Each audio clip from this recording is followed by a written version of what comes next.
محمد مصطفیٰ صلی اللہ علیہ وآلہ وسلم ترش روح ہوئے اور منہ پھیر بیٹھے کہ ان کے پاس ایک نابینا آیا، اور تم کو کیا خبر شاید وہ پاکیزگی حاصل کرتا یا سوچتا تو سمجھانا اسے فائدہ دیتا۔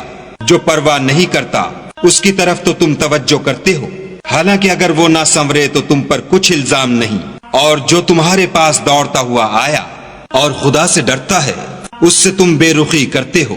دیکھو یہ قرآن نصیحت ہے، بس جو چاہے اسے یاد رکھے۔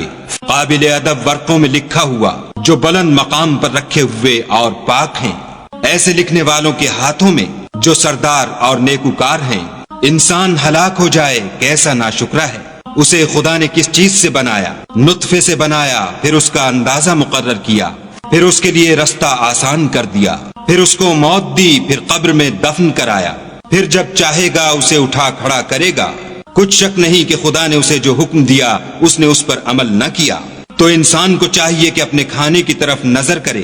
بے شک ہم ہی نے پانی برسایا، پھر ہم ہی نے زمین کو چیرا پھاڑا، پھر ہم ہی نے اس میں اناج اگایا، اور انگور اور ترکاری اور زیتون اور کھجوریں اور گھنے گھنے باغ اور میوے اور چارہ، یہ سب کچھ تمہارے اور تمہارے چارپایوں کے لیے بنایا۔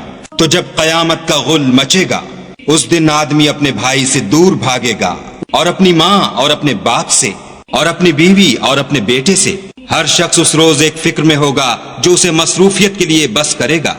اور کتنے منہ اس روز چمک رہے ہوں گے، خنداں و شاداں، یہ نیکوکار ہیں۔ اور کتنے منہ ہوں گے جن پر گرد پڑ رہی ہوگی اور سیاہی چڑھ رہی ہوگی، یہ کفار بد کردار ہیں۔